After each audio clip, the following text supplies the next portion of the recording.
There we go. Morning Heather, morning Martin, morning Karen. Hey everybody, sound will be up in a second by the time I get your messages. Hey Bridget, hey Timothy, okay, all the people I missed when the sound was off. Chris and Jean and Kathy and Martin, Heather. Hey Karen, hey Bridget, hey Timothy, Dina and Casey. Good morning Denise, hey Octavio.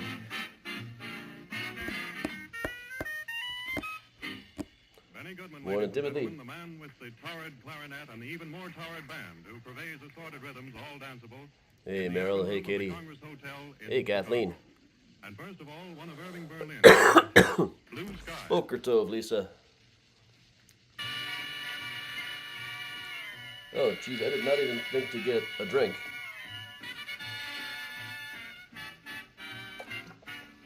Happy to play some dulcet tones, Karen. Hey, Jerry. Hey, Mom. My parents have requested perhaps the Abraham Lincoln ghost lore story for next week. That'd be a good one. We don't do that one too often. Hey, Sue. Hey, Lisa. Hey, Angela. And but we'll also just do a walk-around one. So Thursday night's going to be a surprise tour, I think. We'll see what happens to it. There's just so much going on this week. Also, tomorrow night I will be at Anderson's Bookshop in Naperville.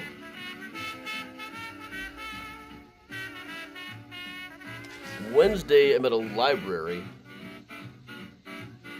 So yeah, that's just like my free periods are over, but I still got to get the all of this going. Yeah, hang on a second. I'm going to start some water for tea.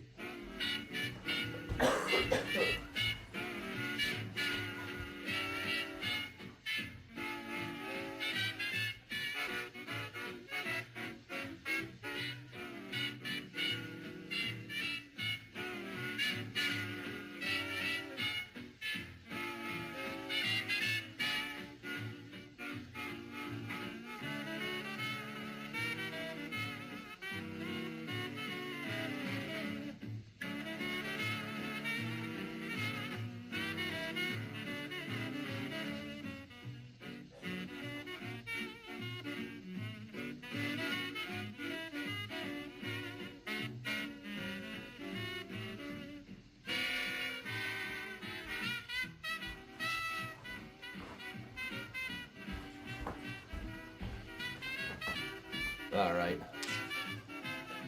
Surprise tour of the apartment, we'll see. The walk around might be easier depending on where we are at the time.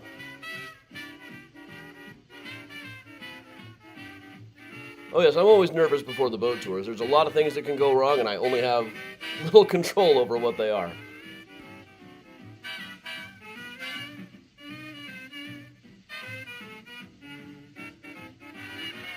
Hey, Kathy, welcome along. And thank you, Lisa. I'm not sure where Miles is right now, but I got a new box for him to sit in. He's going to be thrilled. Hello, Bucky. We can probably just walk Evanston. We'll just do...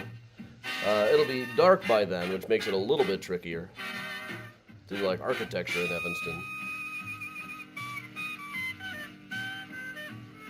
We'll figure something out. Thursday will be a surprise tour. Just like today.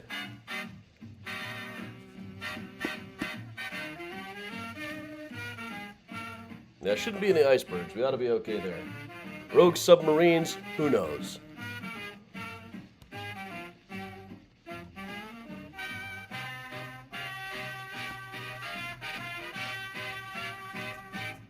The private one was fine the other day.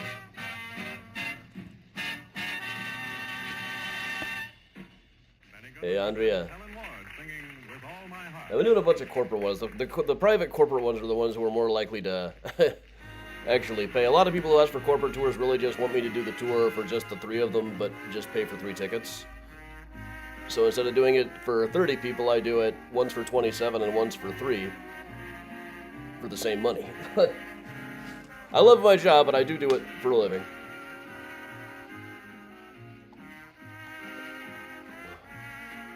Can I sing a Titanic song? You know that big bouncy one. It was sad when that great ship went down.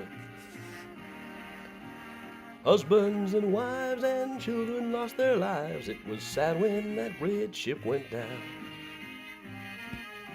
Michael, it is fully up to you for what you're drinking this tour.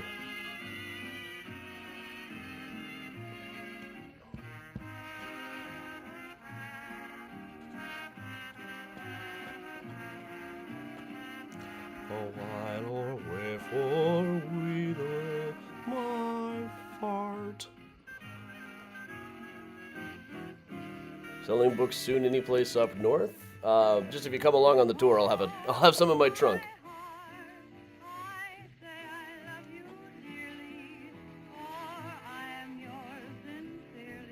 How many Texans were there on Friday? It was 5. 5 Texans showed up. Apparently most of them thought the tour was Saturday.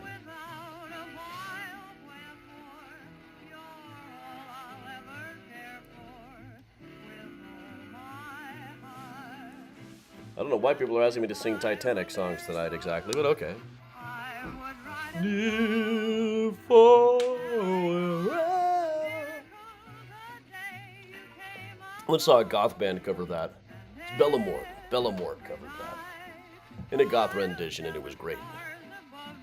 Have I read Dead Reckoning? That sounds familiar. Oh. Or Dead Beckoning. I don't think so.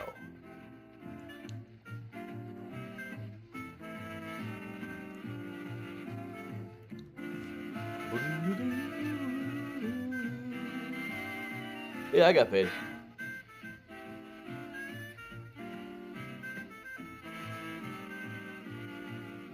Celine Dion cover band. Okay. Sure, well, It's All Coming Back to Me Now was by Jim Steinman, and I'll sing any Jim Steinman song.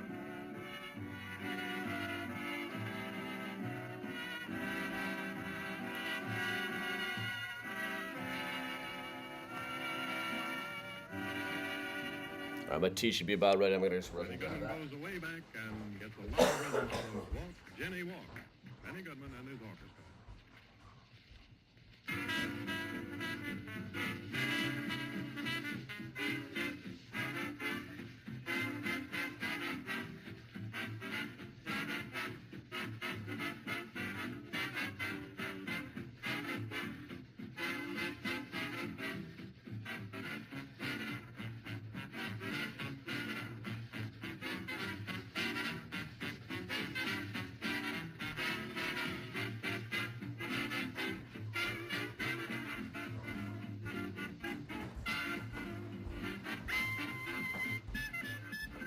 Hey, Jan.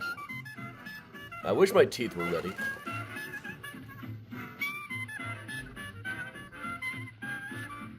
Alright, welcome along, everybody.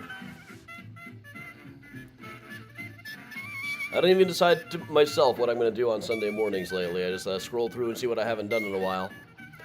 This picture is in Uptown.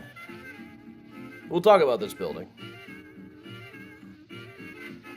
I've ever gotten into any Eaters Performers Early Theater? Not deep in. It kind of comes up. Morning, Grandma Bell.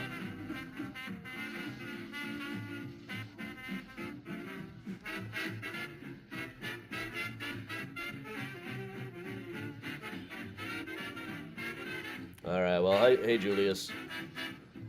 Hello, anyway. Hey, Donna. I gotta find Miles after this tour if he doesn't show up by now. He's probably curled up someplace. You can see Priya is on the couch.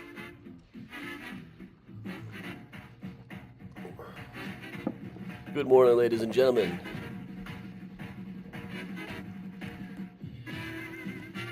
Alla się na to violin.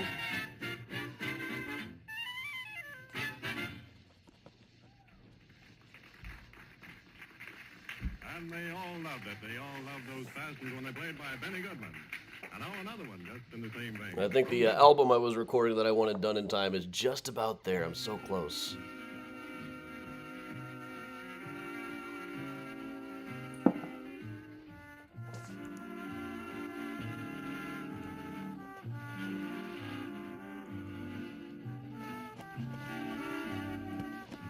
I want to know, they did Fiddler on the Roof in Yiddish in New York just recently.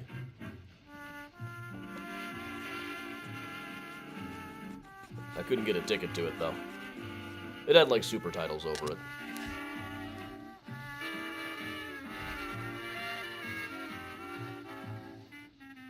I've noticed around, like, Andersonville, it's become a real thing. Learning Yiddish has gotten really popular among queer Jews. It's like a big thing in the queer Jewish community these days is learning Yiddish. Hey, Todd. Hey, Karen. Hey, Eileen. We're going to let Benny finish up this one more tune, and we'll get started properly.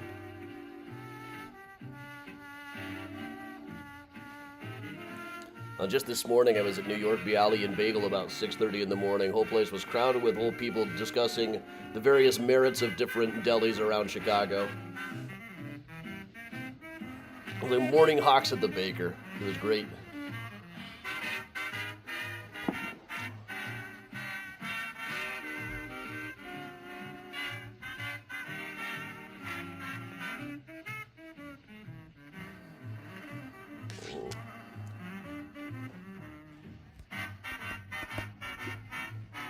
I've probably got a copy of the Tevye stories right down here someplace.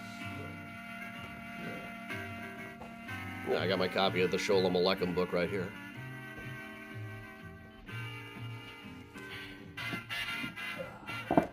Tevye says that his time is the favorite time of year is around the time of the high holy days when the sun no longer bakes like an oven and every day is like a gift from God. I hear you, Tevye.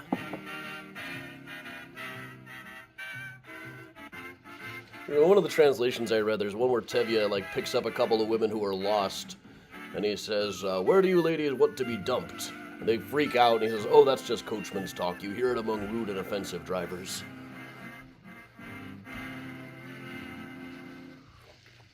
All right, but that is Benny wrapping it up from the Joseph Urban Room of the Congress Hotel in downtown Chicago. Still extant, though the ballroom is not, and nobody there could tell me which ballroom that was or where in the building it was. This is what I should really figure out one of these days. They think it might have been the Gold Room or the Florentine Room. I don't think it was really either of those. Oh, that's the wrong button. Now I'm buried in the weeds, and I got to get started. All right. Welcome along, everybody, from my very messy apartment that I really need to get going on right about now. I'm Adam from Mysterious Chicago Tours. I've been a tour guide and historian in Chicago here for nearly 20 years now. Among my books are Mysterious Chicago, the book, H.H. Holmes, The True History of the White City Devil, deeply unpopular with a couple of History Channel shows, a Murder Maps USA, brand new from Thames and Hudson, and all new, Graceland Cemetery, Chicago's Stories, Symbols, and Secrets, just came out last month through University of Illinois Press. I have been having so much fun so much fun going out telling these stories to people. It's going to be a very busy month up ahead for me. I'm only slightly panicking. I'm fine. Everything's okay. No dental emergencies here. Nope, not me. But all right. So, in any case, what we're going to do today is, for those of you new around here, every morning I go off and do a morning mini tour, and then we've got the Patreon. I need new stories for the Patreon every week. So, in the process of this, I find all kinds of great stories that haven't really been retold pretty much since they happened. Stuff that were a huge hit in the newspapers for about 9 days, but if nobody retold it after 20 years, then the story just kind of disappears after a while. Until people like me come along needing a new story to tell every single day. And a lot of these, a while ago, I just tried to make a list of all of the different stories that I'd come up with and researched in the last couple of years, and it's like hundreds and hundreds of stories, many of which I learned long enough to tell them a few times, and then I just kind of forget.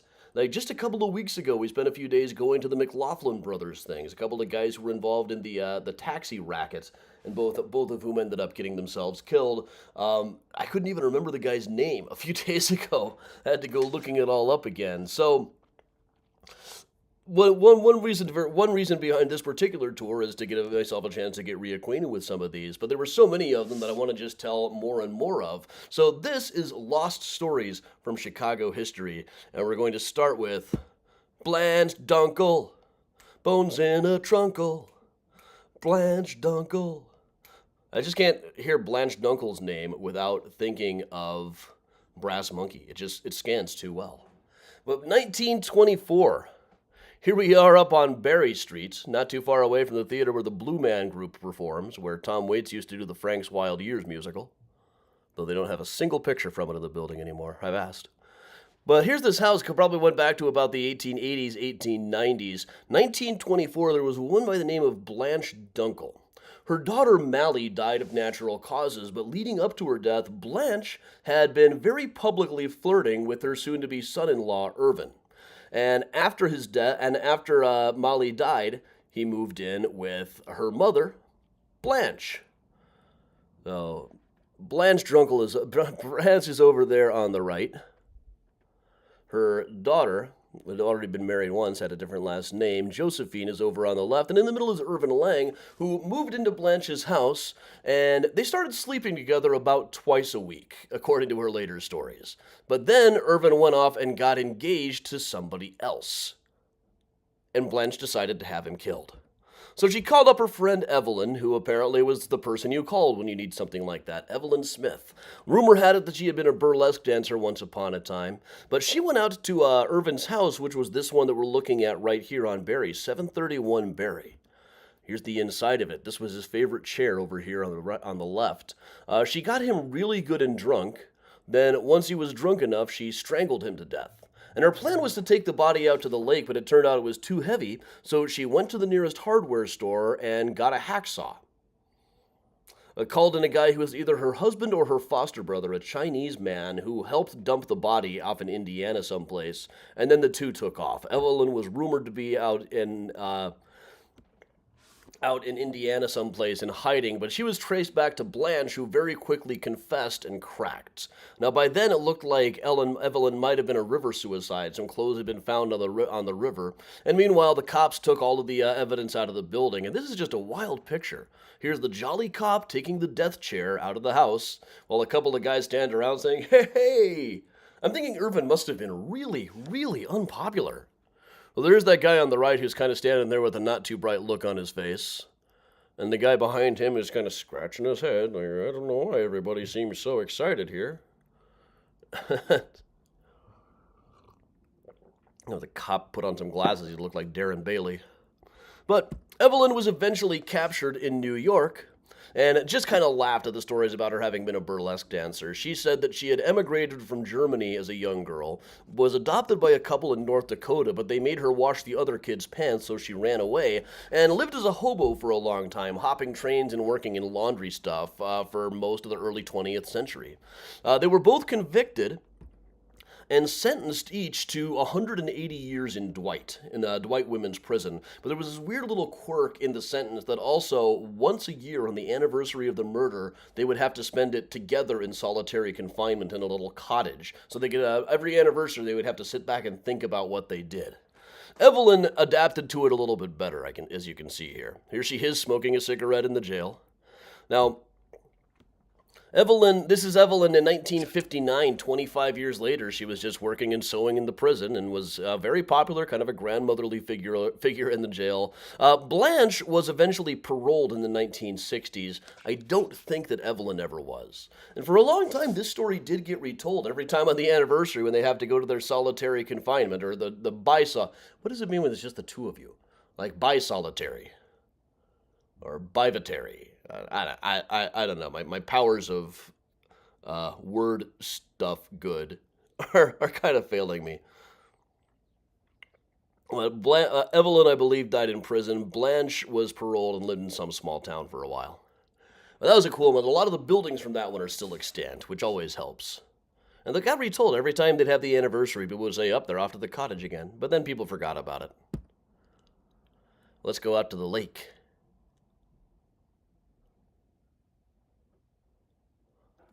Now, we're actually a little bit further north from where we ought to be in the lake here. But it's just as a nice shot. And I wasn't going to go clear out to Navy Pier just to get some footage of the water. You know what it costs to park at Navy Pier? Binary confinement. There we go. So right here we are in Rogers Park, though we really need to be a lot further south off the coast of Grand Avenue. Now, back in 1915, there was a ship going around called the SS Iowa that went back and forth between Wisconsin and Illinois. Now, the story of the wreck of the Iowa is the kind of thing that's known to shipwreck enthusiasts of which there are many, but it's not one of our better known wrecks, even though it's one of our more interesting ones. It was in February 1915. It was mostly a cargo ship, but they decided that the ice had broken up enough that they could sail from Wisconsin down to Chicago. They had a ship called the Racine, an icebreaker, go ahead of them. So it set off from Wisconsin carrying roughly 70 people, mostly sailors, but there was also one regular passenger and one matron, a woman named Lizzie Smith, who was on board. But the ship got busted up in the ice. About 3 miles off the coast of Grand Avenue in Chicago, the thing just froze and started to sink. The captain later said it was just crushed by the ice like an eggshell. But it wasn't really that difficult. It wasn't really that difficult to get off of it. The ice was still in pretty large chunks. So after this shipwreck, all 70 people on board walked to Chicago. They got off of the ship, and before it sank slowly enough that they were all able to get off safely. They then got into a line, not quite single file. They had to spread out as much to disperse the weight. Sometimes they would have to jump from ice chunk to ice chunk, but over the course of about 8 hours, they walked all the way from the lake up to Navy Pier, which is right about where they would have gotten off, right at the foot of Grand Avenue. Here's a picture of it off in the lake. It was enough. I don't even know how they got people out there with cameras. That must have been a pain in the neck. Reporters and photographers then, they have a bad reputation, but there was... These were the most intrepid guys. They would literally risk life and limb to get a picture that they probably could have just faked and nobody would have thought anything twice about it. Every photo was touched up for publication in those days. It was just to make it look presentable. This is the Captain Stufflebeam. Now, the shipwreck was located almost immediately. It wasn't one of those long lost shipwrecks or anything, but it was immediately dispersed, which is kind of blown up, because they thought it might be a navigation hazard to other ships going by. So one person who has been to check out the debris field wrote that it has been blown to hell and back. An underwater junkyard several hundred yards wide. Looks like it was burned, crushed, sank, then stepped on by Godzilla. Twice. The thing was already leaking badly when they sent a wireless for the tug, so all they could do was walk home. The wheelman on the ship said he had just dreamed of a black cat the night before. So be ye warned. I got off and managed to step foot on land, and the voice said, "This is grand."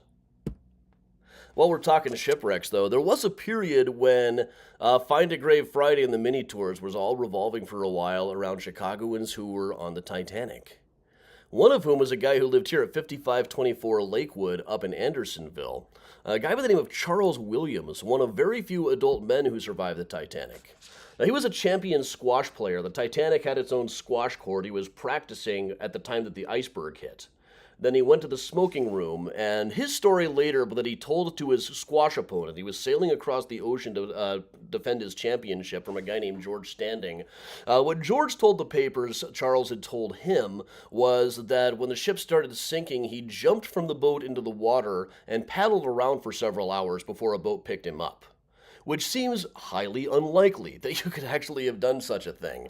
But a boat did go pick him up. He did end up on a boat. The story told by the crew member who was the foreman of that particular boat said that they put him on it deliberately because he was a squash player. They figured that he could help with the rowing. But at the time, there was a big stigma about adult men who had survived that, as everybody thought they should have given up their seats. So his story was that he had just jumped in. It damaged his nerves pretty badly, but he was on the boat that ended up being the rowing boat, the one that rowed back to the debris field to look for survivors. So if Rose Dawson from the movie had been a real person, this would have been the guy who rowed the boat out to save her. But his nerves were shot. He doesn't seem to have played the title match he was sailing over for, though I'm had difficulty verifying one way or the other. He eventually settled in Chicago and worked as a tennis teacher, regained his title shortly before his death over 20 years later in 1934. He is now in the north section of Rose Hill Cemetery, the section on the north side of Peterson that tours never really go to. It's all flush with the ground monuments there.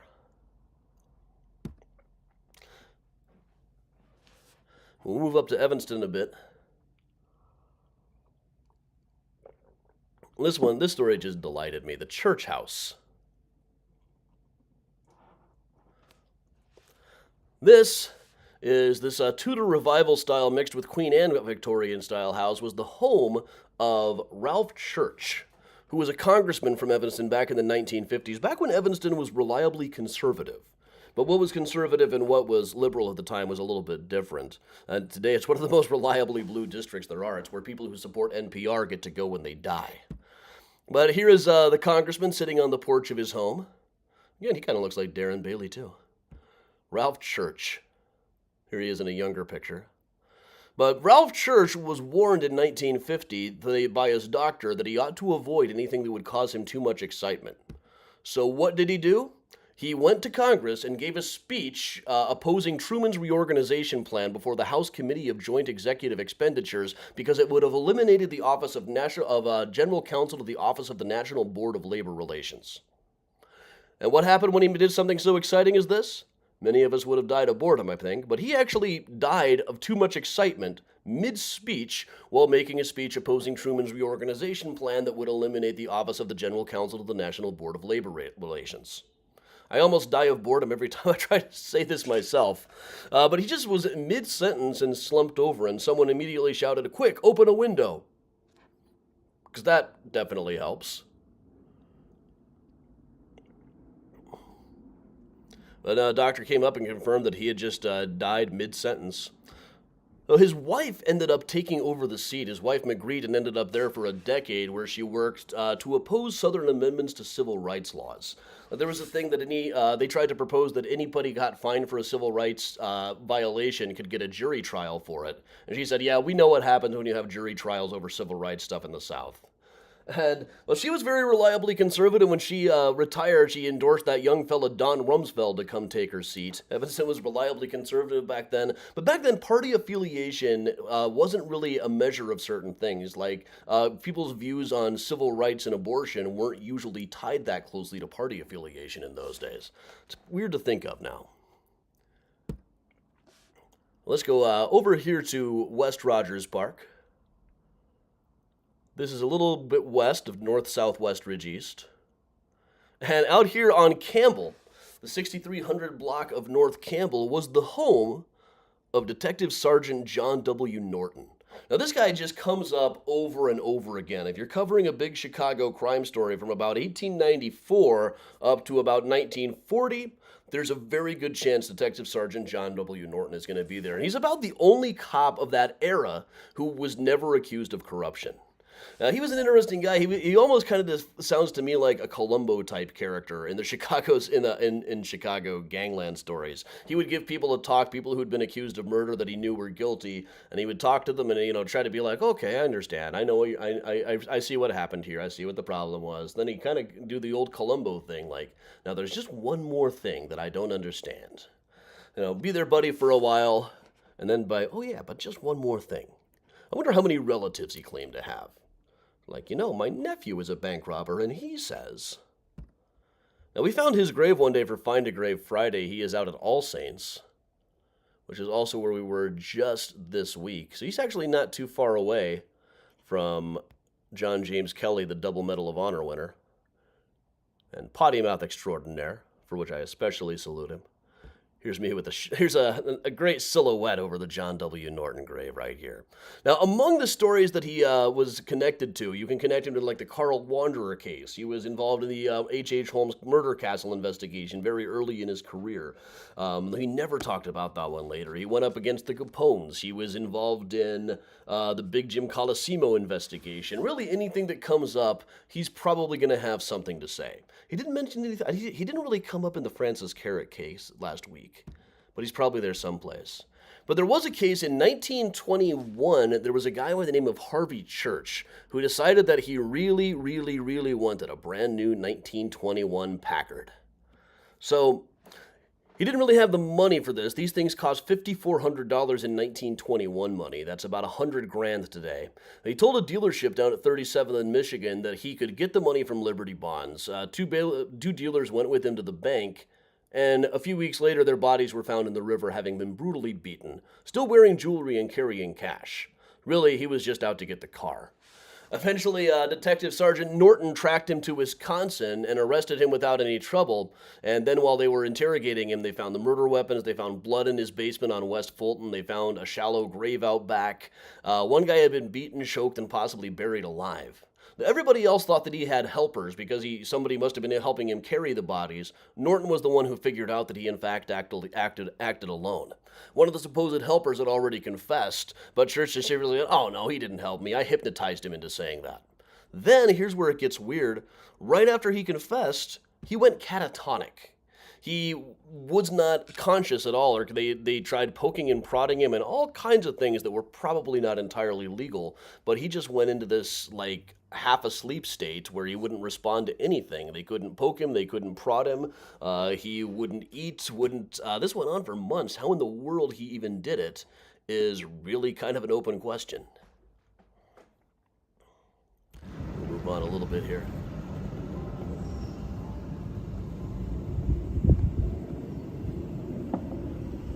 We're up in Rogers Park again.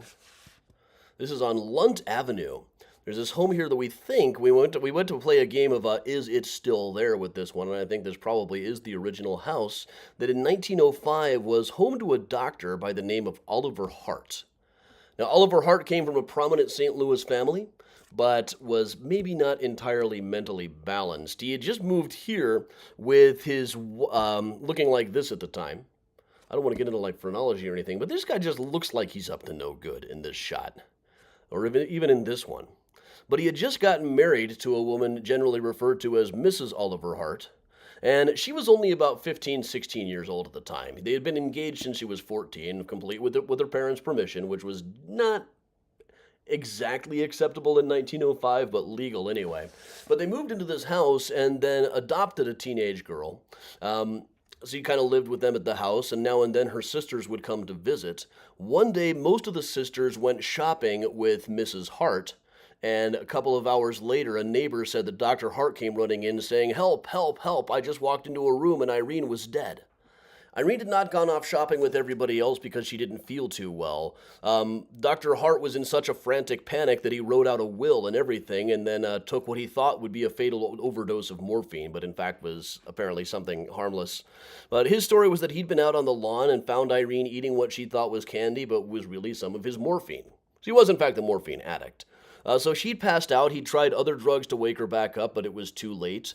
And there was a rumor at the time that they found a lot of women's photos, or a lot of photos of rather young women stashed all around his house. This was not really widely reported at the time, or particularly well reported, so it's difficult to know how much of the story is true and how much is just like third hand. But he is the kind of guy who married a 15-year-old. And, you know, like I say with the Minnie Wallace case, if you marry a 15-year-old girl and then she kills you and takes your money, that's kind of on you.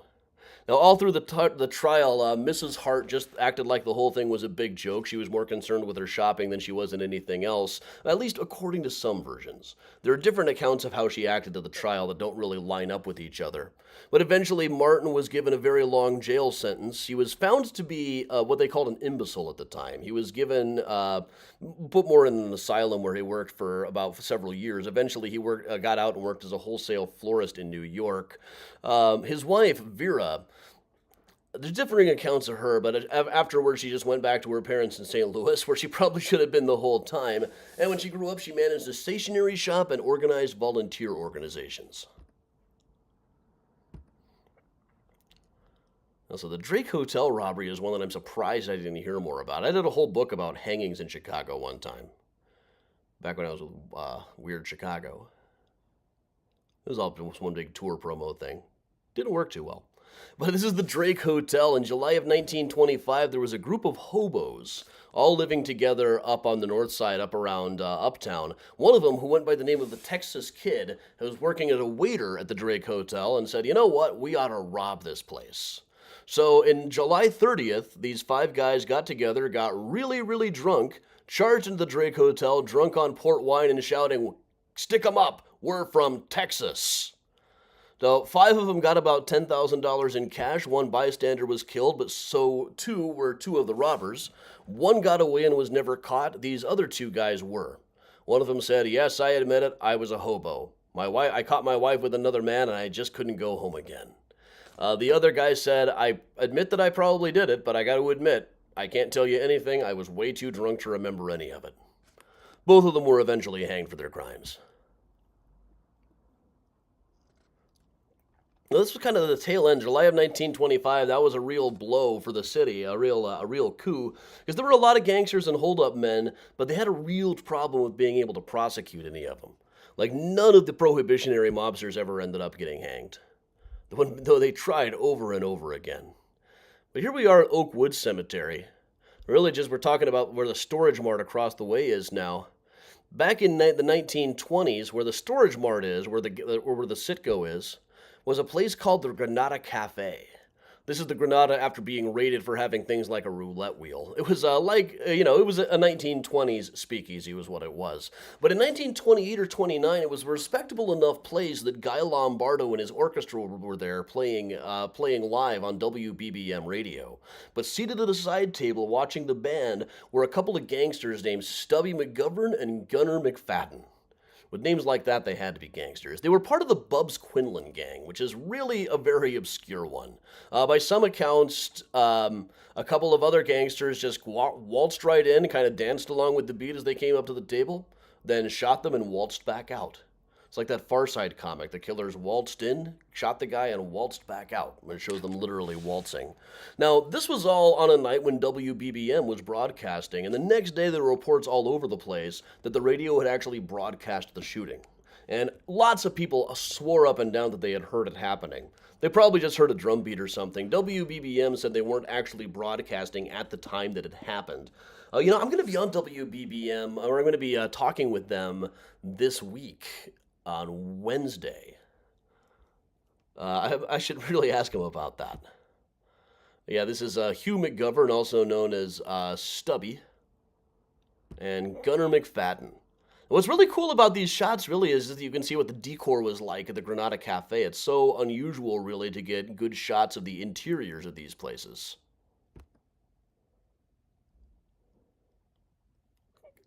It looks about like you'd imagine. Officially, it was probably a soft drink parlor.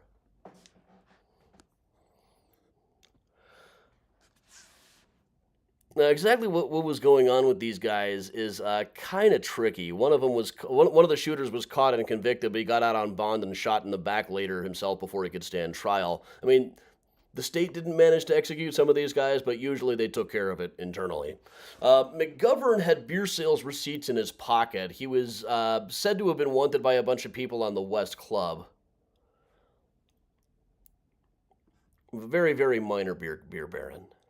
Speaking of minor beer barons, let's go off by Hubbard and Racine, right near my post office box, was a place back in the day called the Ashcan Club. This was run by a guy by the name of Ashcan Pete Insera. You can see kind of a spoiler here. It's slain. Now, officially, this was a soft drink parlor. It was on Elizabeth Street. He had a side gig as a gunman for Moran and Aiello. He was rumored to have killed a guy named Pete Plessia, who ran a funeral home a few blocks away from here. But one day he was walking outside of the Ashcan Club, and a guy just came up and shot him with a Tommy gun. He was initially picked up by the cops, and they asked him, who did it? Before he died, he said, I don't know, but they sure did a good job, didn't they? Interesting last words. Now, previously he had been working with Moran and Aiello, but apparently he wasn't buying his groceries from an Aiello-owned grocery store nearby, so somewhere along the line they had a falling out, or that was the guess anyway. It's one of those things they never really figured out who did it. Just like they never figured out what happened to John Dillinger's brain. Over here, up on North Broadway, or North Sheridan, this is the morgue where John Dillinger's funeral was held, the old funeral home. This is actually a shot from the morgue where Dillinger's arm under the thing makes it look like he's awfully happy to be there. But the funeral home showed up quite a bit in the news in the days after the bank robber John Dillinger was shot to death by the feds because a rumor went around that his brain had gone away. At some point during the autopsy or during the funeral or something, the outlaw, as it says here, John Dillinger's brain now resting in pieces. Just one thing is sure, outlaw is still dead. That's a great headline. It's the article by a woman named Kay Hall, I thought was especially interesting, probably more interesting than Dillinger, if anything. Kay Hall was a reporter who worked for the Chicago Times from 1931 to 1935, and she covered everything from high society stuff to gangster stuff. Moved over to the Trib for a while in 1936. This is a stunt that she did while she was working with the Chicago Daily Times, where she worked as a taxi driver for a while, just to see what that was like. But at the time, women would get into a car where they're saying, oh, I don't want to be with a woman taxi driver, let me out. Women were worse about that than men at the time, she said. But shortly after she went over to the Tribune in 1936, she married a guy named Gordon Sessions, then just vanished and kept a very low profile until her death, which was just in 2004. So she lived to be fairly old. I mean, this was like 70 years after her thing being a taxi driver. One time she got an orange as a tip during that. Now, one of my favorite things also, in looking up her husband while trying to find more stuff about her, I did find this letter he wrote talking about how he had been to a place in St. Paul near the Lowry Hotel, Mickey's Dunking Hour, coffee and donuts. He thinks there should be more places where people could be encouraged to dunk their donuts. It's like, okay, Gordon, you got any more winners for us? A place in every city where people can dunk donuts in coffee. Dunking donuts. What'll they think of next? I'll tell you what, Gordon. Don't call us, we'll call you.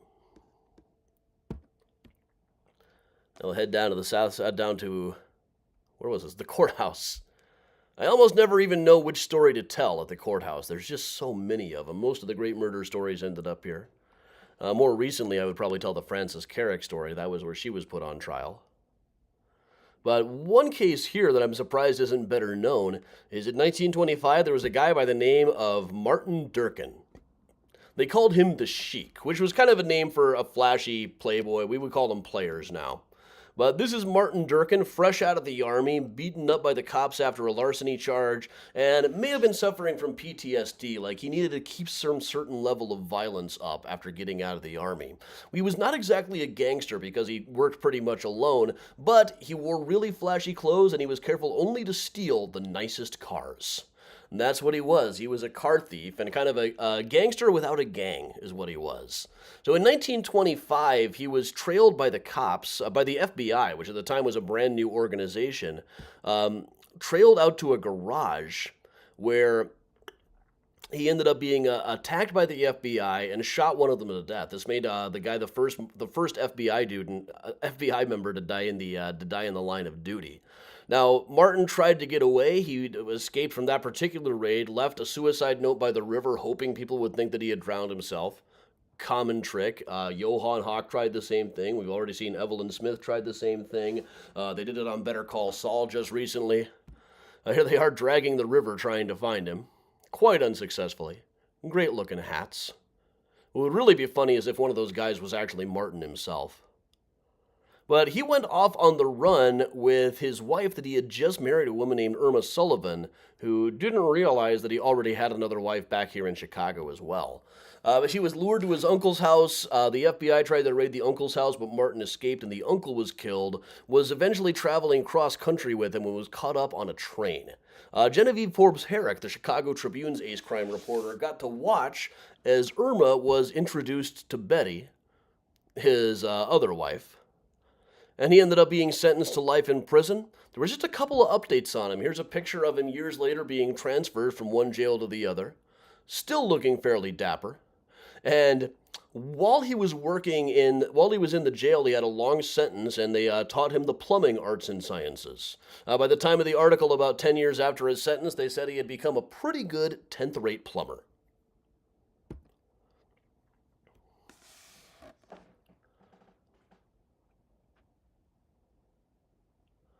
Just up the road here. This was the one from the beginning that people were asking about on Eastwood Terrace,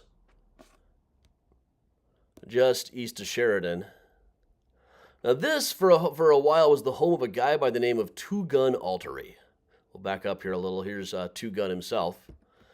But as the Chicago Daily News writer Clem Lane said, this is the story of Two Gun Louis Altery, one-time pugilist, one-time policeman, one-time robber, one-time lieutenant of Johnny Torrio and Dino Banyan, erstwhile rancher and union business agent, and today the subject of a coroner's inquest as to who shot him and why not sooner.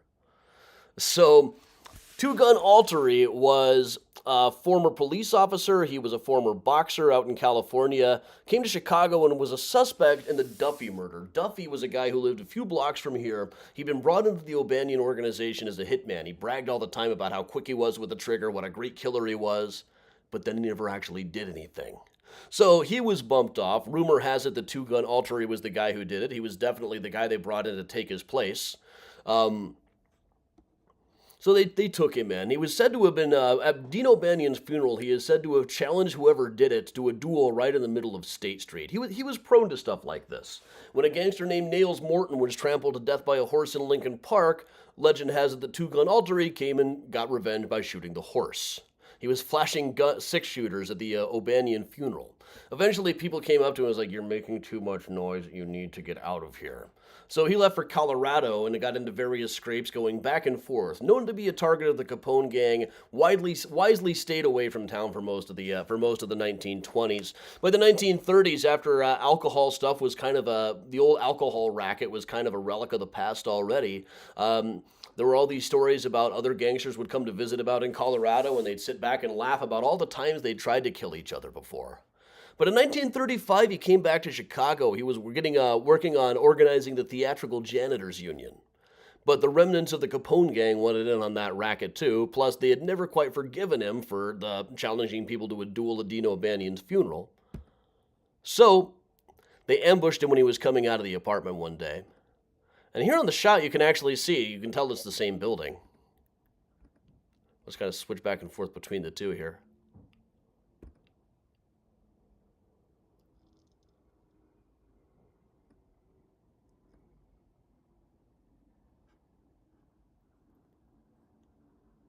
He was across the street when they ended up shooting him. The killers were over in the building on the left.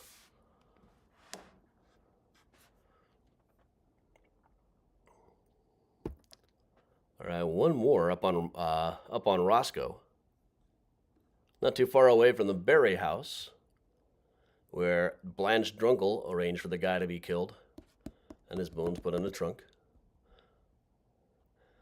But this in 1919, this was the home of a guy named Elias Purcell, who was a songwriter from Duluth, Minnesota. Probably the second most famous songwriter ever to come out of Duluth, Minnesota after Bob Dylan. Now, he was a fairly popular writer at the time, but eventually he moved to Chicago, seemed to suffer a few financial reverses. And then one day he was found dead inside of this place. He was loosely tied to a chair with a rag over his mouth, but they could not determine any cause of death. A breakfast table was set for 3 people. There was no sign of a struggle or anything. They couldn't find an empty bottle of poison, and they couldn't find anything. Some people actually say that he had tied himself up and willed his own heart to stop. That's not really something that one can do, but this became known as the mystery of 1,000 clues. Here's the condition that he was in. The table was set for 3. There were some bundles neatly tied together. The kitchen door was closed but not locked. A key was hanging on the outside of it. There was some broken glass under the sink, but no traces of poison. And eventually the autopsy came back that he had died of nicotine poisoning. But even then, nicotine, a few drops of nicotine taken all at once will kill you, but they couldn't find an empty bottle of nicotine anywhere. Most likely, the idea was that he had probably found some way to kill himself. My guess is he probably soaked the rag over his face with some nicotine. Then arranged to make it look like a murder so his family would get the insurance money. But they also had a lot of fun with the idea of the breakfast table. The cops made a big deal out of telling everybody, oh, the fact that the breakfast table was set, that's just camouflage. Camouflage was a new word at the time. People had just learned that during World War I a couple of years before, and now they couldn't wait to use it in any situation, even when it wasn't really the correct one. It's kind of like the term gaslighting now. Like a few years ago, I noticed that middle schoolers loved talking about gaslighting, but they never used it correctly. It was never the specific type of deception that gaslighting describes. It was just any form of lying or trickery or mind games. But now everybody does that. We finally caught up to the middle schoolers as a society. But yeah, once they found out that it was nicotine, the puzzle was even stranger. It was hard to get nicotine. You could buy it usually as a pesticide, but it was so rarely sold that a couple of pharmacists even remembered like the one time that they had actually sold any nicotine recently. Eventually, the insurance money did pay off. So officially, this was a murder. I kind of suspect it was not, but hey, he beat the system. Good for him. But all right, everybody, that is our surprise morning tour for Sunday morning. We'll also have a surprise one on Thursday night. Usually we have a regularly scheduled one on Thursday night, but there's just such a lot of stuff coming up over the course of the next month. It's going to be a very big deal. You know, today I didn't have time to make tea at a time. I didn't have time to do my hair properly. Busy couple of weeks around here. In fact, we don't have anything officially on the schedule here, except the boat cruise. And also all of the Mysterious Chicago and the Mystericon stuff. I'm going to post a link right now to the Mystericon page. Post that over in the chat. So if anybody needs to get their tickets for the various walking tours that we'll be doing, and there's quite a lot of them. No, that's the stream key. That's not right.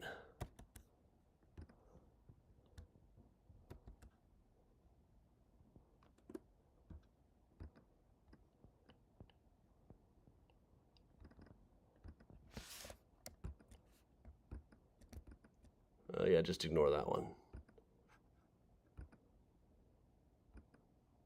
And just ignore my stream key and hope nobody messes with that.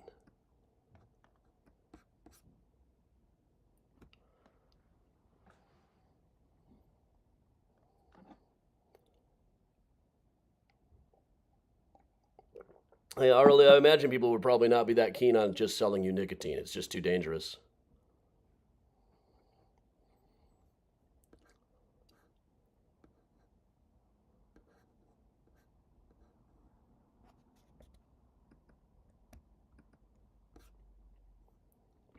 I'll work on Is there a dress code for the boat tour? Not at all, just street legal. Yeah, Lisa, I'm trying to delete the screen key comment. It just doesn't seem to be wanting to let me.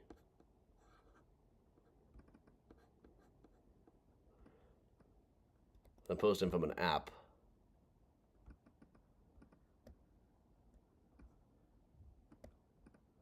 That's not good. I'll go try to fix it later. Well, I'll add this to my pile of stuff to do. All right, let's get the Benny back on.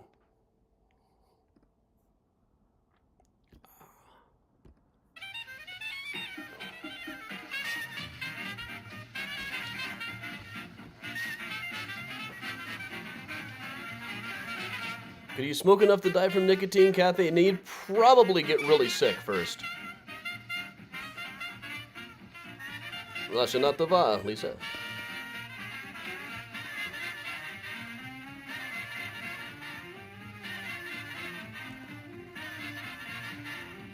Audrey, sure. Hey, Kirk.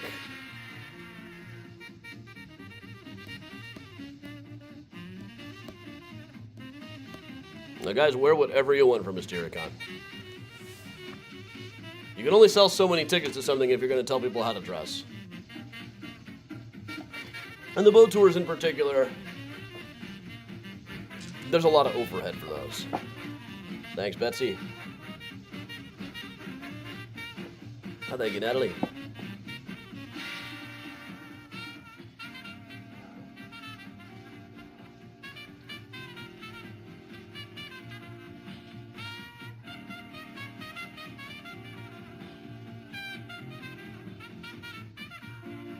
I would recommend some jackets. It might be a little bit chilly.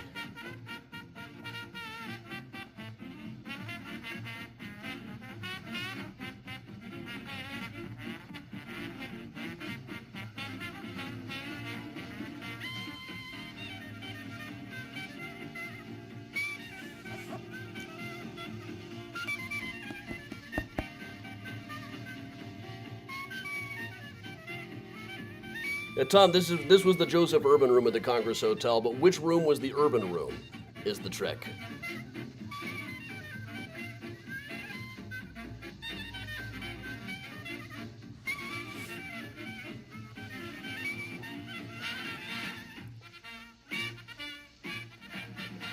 Hey, Kristen, congrats on the house.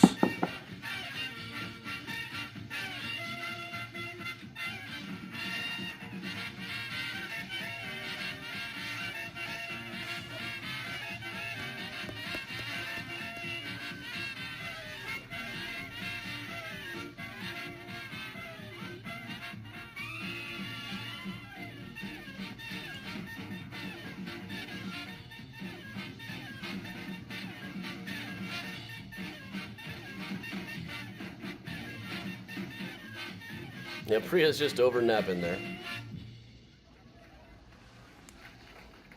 that would put rhythm in the Will Benny be on the cruise? Well, we probably won't know if he will, if he's there. Now, the popular tune, Thanks a Million. He was still alive when the ship was built, I think. Maybe not. I can't remember when he died. Hey, I'm gonna go find Miles.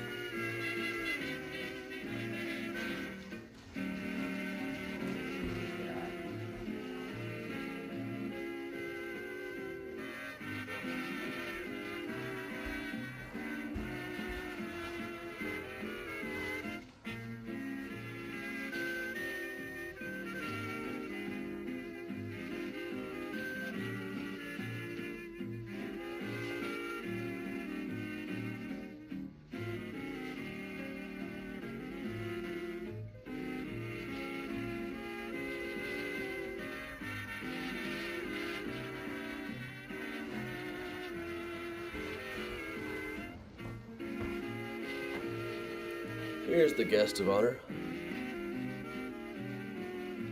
No one on YouTube. Last time I knew somebody who got mugged, they stole their flip phone.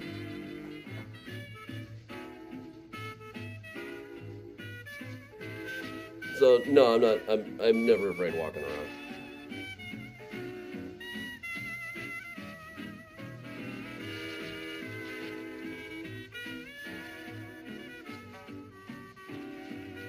The people going around saying how scary Chicago is, there's an agenda behind that.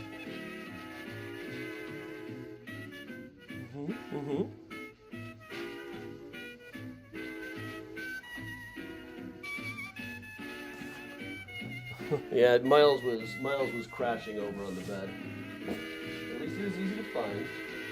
Miles, guess what? Guess what?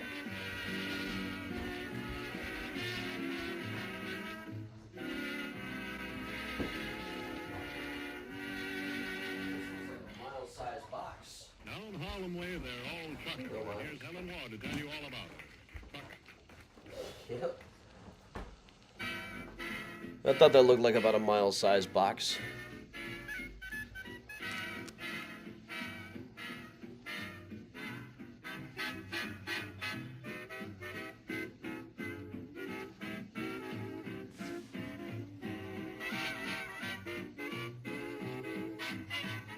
Have a good day, Lisa.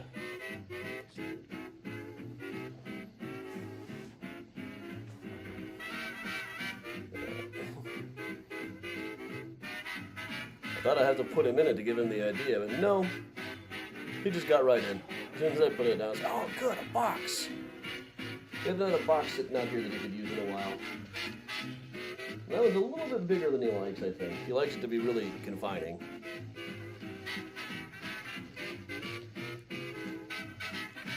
Good morning, Facebook user.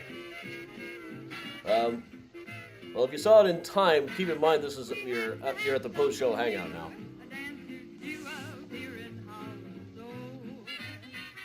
Sonata Vasindi. I had to go look up where the shofar blowing is. They do shofar in the streets. It's usually like, because the Lubovichers that do it, they come out as like 14-year-olds who talk like Mel Brooks. So I said, we're gonna do the shofar blast.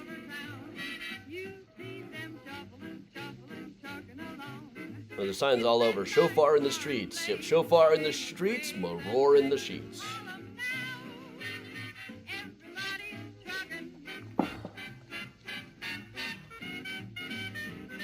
Aurally, cats, beanbag chairs are a similar texture to litter boxes for cats, so it's not a great combination.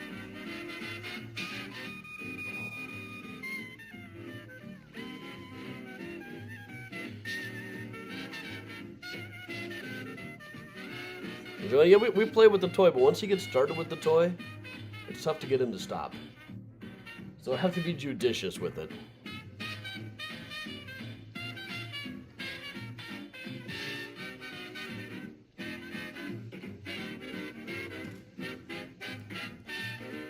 Well, Facebook user, I don't know who you are, it's just coming up as Facebook user, but Columbia, that's a plum roll. Benny Goodman presents On the Alamo. Eddie!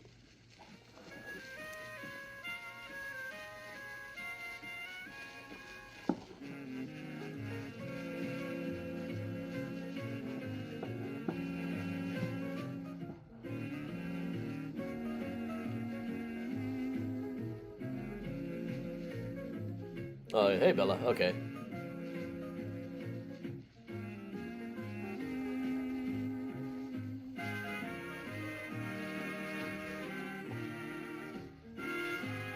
It's letting me block. It would let me block other people's comments, but not my own when I put in the stream key.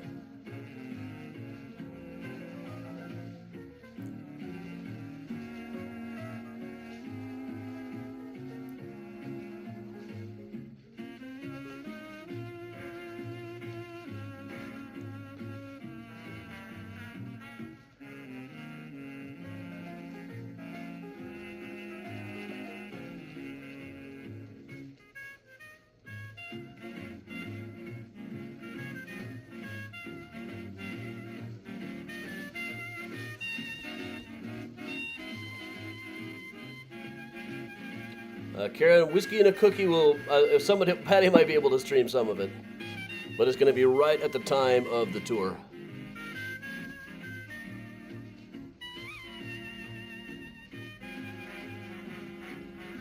Hey, Nidra. Those of you just joining us, this is the post-tour hang. We ran at 10 o'clock Central.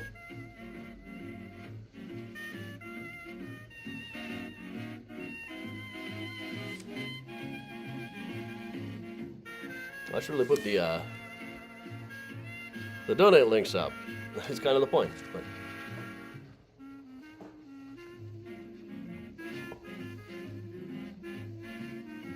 Well, yeah, the city's like anywhere else. Just keep your wits about you. Pay attention to what's going on around you. Just like you would at a theme park. As much because you might trip and fall over something as anything else.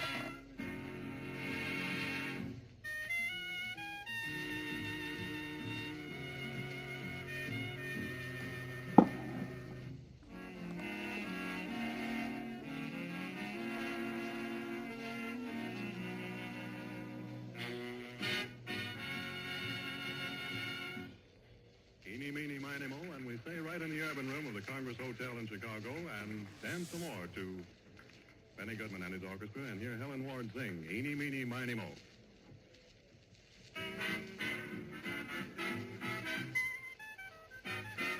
All right, Nedra. Glad to have you for a minute or so anyway.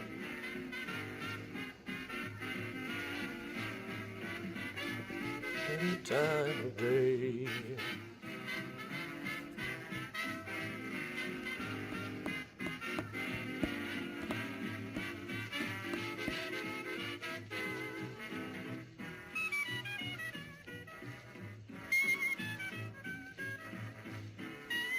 Bella, let me know where that is, when that is.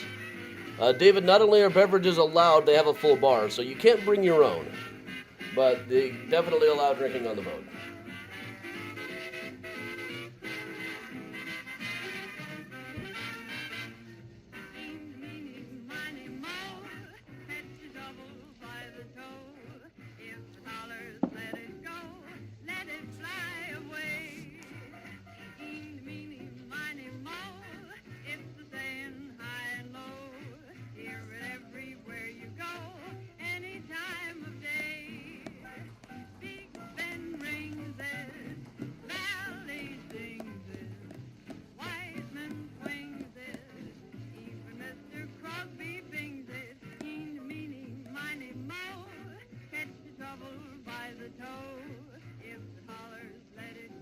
All right, yeah, those of you also, don't forget Friday morning, we will be, okay, just on my jumping out. Just look at turn around on what's where here.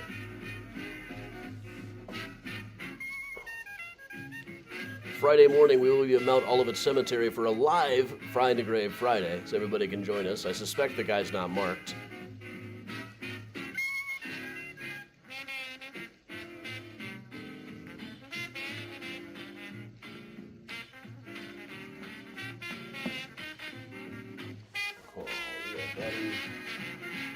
Cleared off enough space on the desk that you can sit there.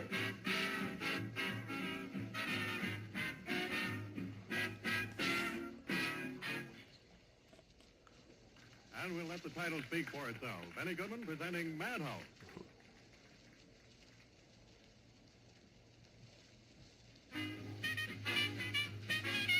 Now, Ava, I don't think I did the Unexplained show on Holmes.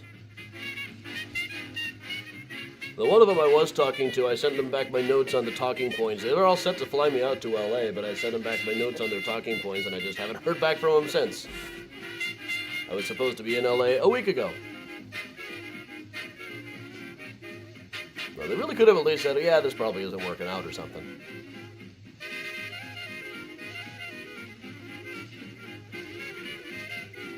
No, when they were initially going to film at a different time period, it would have been a little bit easier. But now I was down to like a narrow time frame that I could do it, and basically nothing I could tell them, based on how they were writing the show.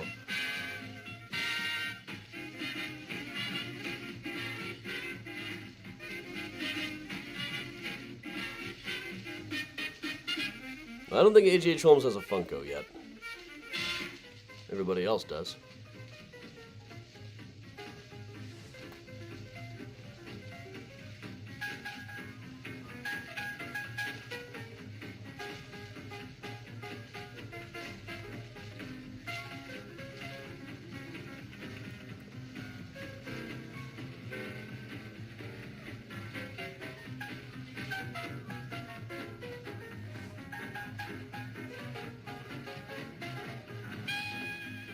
Thoughts on the series for H.H. Holmes coming out? I'll reserve judgment, but I can't imagine it's going to be accurate.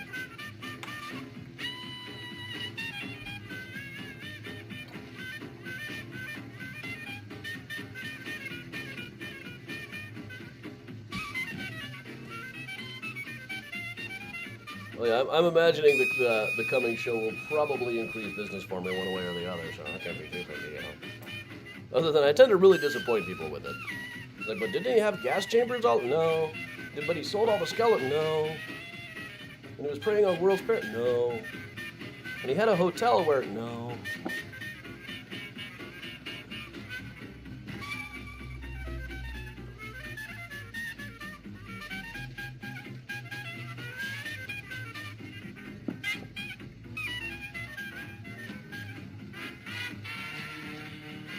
I was trying to think, do I have a Funko I can show that can demonstrate out here? And I know there's a million over there in the hall.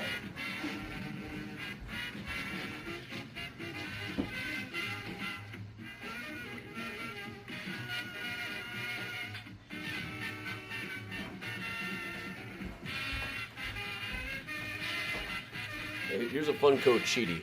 There's these things. You see them in stores everywhere.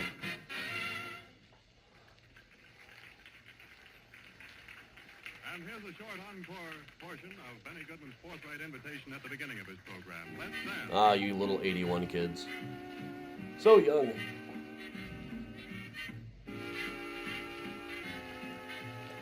Yeah, the cool thing about Funko is, you know, I kind of look at them as, I was like, well, where is your soul?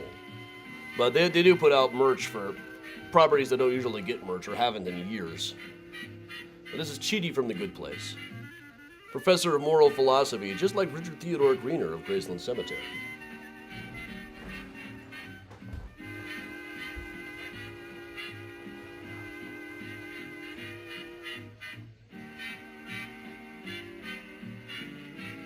We have been presenting the music of Benny Goodman and his orchestra from the Joseph Urban Room of the Congress Hotel on Michigan Avenue in Chicago.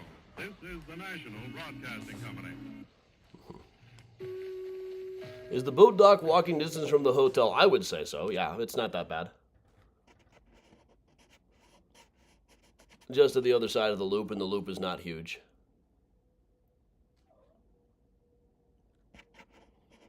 I imagine people will probably be coming in groups. So I'm sure you can find people to walk with you from the hotel. But all right, Benny has wrapped up, which means it's probably time for me to get back to chorin'. Oh, all right, so everybody, thanks a lot for joining me. I will see you tomorrow for Mural Monday. Here comes Priya. Now that she knows we're done, she has to go check out the box, too. All right, and of course, we are less than a week away. I will see many of you on Friday. So thanks a lot for joining me. I'm Adam from Mysterious Chicago Tour, saying to stay safe, stay warm, stay dry. But most of all, everybody, you got to stay spooky.